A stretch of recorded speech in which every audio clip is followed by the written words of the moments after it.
Over the years, there are always paradigm shifts, you know? One gets used to a certain type of environment, and then there are periods of time where they shift to a very different kind of environment. For example, a big debate in economics and among analysts about inflation versus maybe disinflation, still have inflation but at a lower rate. And that debate kind of went on through most of 2020. The 1920s were the exact opposite of the 1930s. Well, but that's over. Inflation's here. There's no more debate about it. The new debate is, will it persist? Will it get worse, which it might, or will it be subdued in some way? Such as the easing of monetary policy, but also the quantitative easing, that paradigm, that leveraging up, for example. Now, I have actually been in the camp. Again, you can see the inflation coming, it's here. So the transition from the 20s to the 30s shocked people. And so you come to periods of time where something has gone on for a long time, so it can't continue. But yet, late in cycles, people extrapolate that which happened in the past, and so there are these surprises.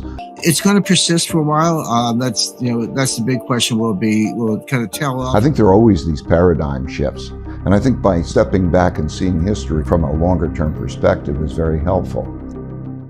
I think the Fed made a mistake, and I think the Fed understands that it made a mistake in assuming that this is a normal cycle. And what they thought was, if you pick up growth and lower unemployment, you're going to produce inflation. We're living in a different world now for various reasons, a world of a lot of excess capacity, a world of digitalization and so on, in which that's not the big thing. The big thing is the fact that we're approaching an end of the power of central banks to stimulate. So the big thing is that we have a very big asymmetric risk. If the economy turns down, and we're late in the cycle, so a downturn will come, there is a lack of ability by central banks to be able to be stimulative and to reverse that.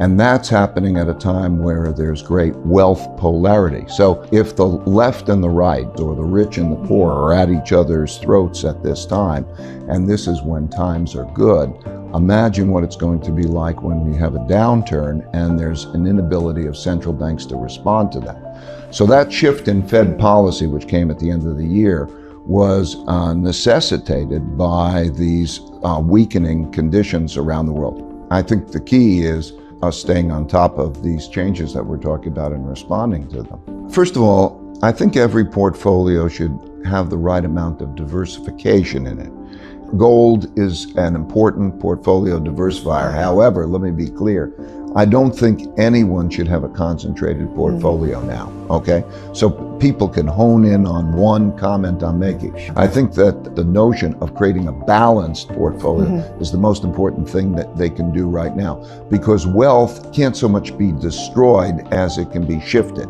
And so the world right now largely looks, to me, leverage long. In other words, there's been a lot of borrowing to buy assets, to buy companies. Companies have borrowed money to buy their equities back and so on. That whole move of leverage long is where the markets is. I think there's a vulnerability, what I'm saying is, to that kind of a portfolio, and that gold is one of the items that can diversify that. I believe it always should be a certain part of a portfolio because there's a certain environment that it diversifies the portfolio well, and a certain environment to worry about. I also think that that environment is riskier, more likely recently now.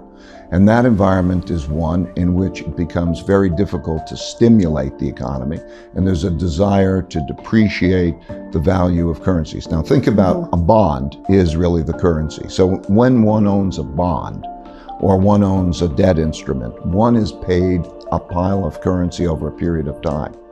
When there are a lot of obligations like that, a lot of debt, or even unfunded obligations like pension obligations or healthcare obligations that the world has, a lot of obligations, and there's not an effective monetary policy to lower interest rates and stimulate, as we're talking about, there needs to be the printing of money, the running larger deficits. We're going to come into an environment, I think, in which there are going to be larger deficits that are increasingly monetized. And in that kind of an environment, the currencies are depreciated.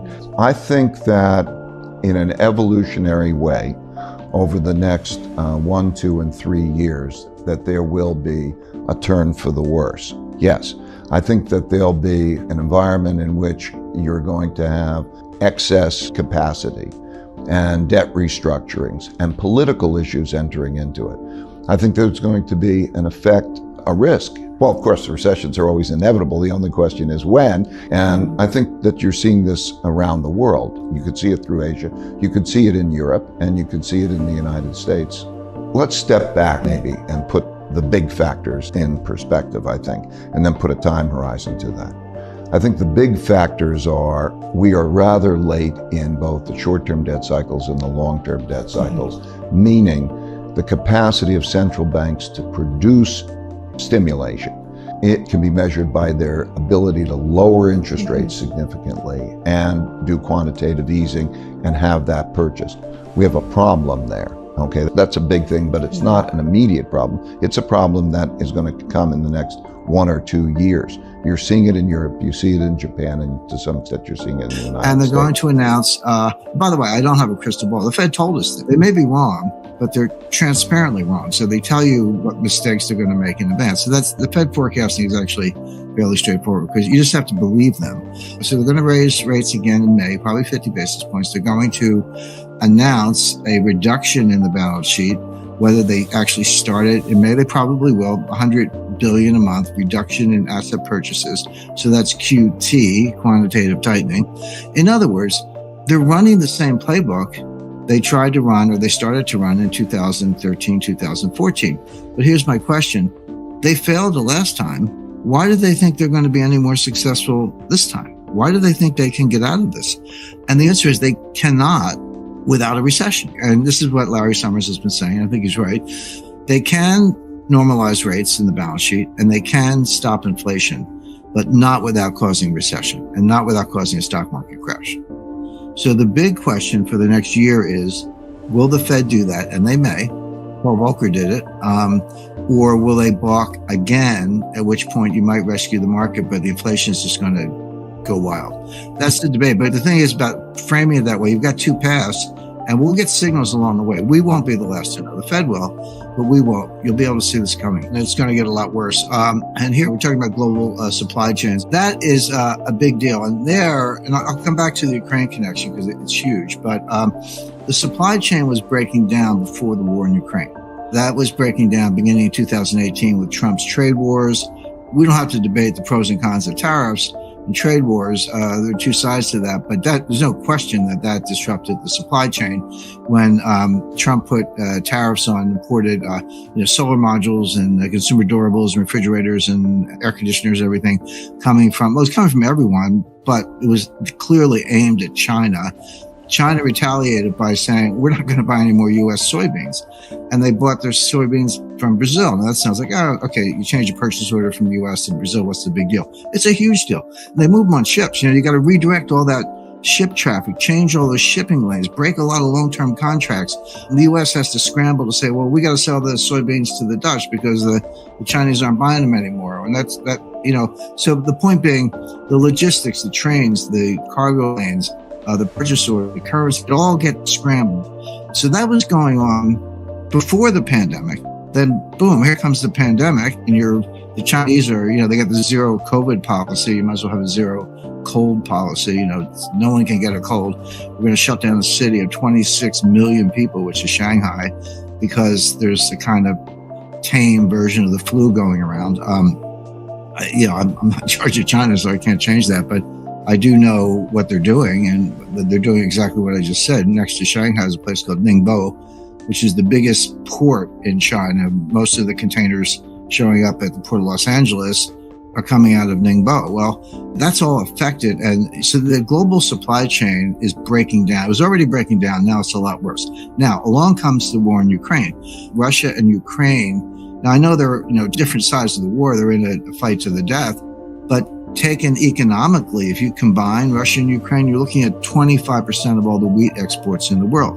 Now, obviously, that's a huge number, but the point is there are countries where they get 100% of their wheat from one of those two places. Lebanon gets 100% of its wheat from Ukraine. Lebanon's a basket case anyway, and now there's no food. There are countries in Africa where people are going to be starving. So that is that's going to be not just an economic dislocation and an inflationary vector. It is that. But you're looking at humanitarian tragedies on a colossal scale. You're looking at starvation in a lot of cases. But let's not, and that's bad enough, let's not stop with wheat. For example, the U.S. said, we're not allowing any advanced semiconductors, maybe any semiconductors at all, or high-tech equipment to be exported to Russia. Certainly can't come from the U.S., but the United States went further. We said, we don't care who you are, if you're China, Taiwan, Japan, anyone else. If you're manufacturing advanced technology equipment and tools and using semiconductors that involve U.S. technology or U.S. tools, because you're operating under a license from the United States, you can't export to Russia either.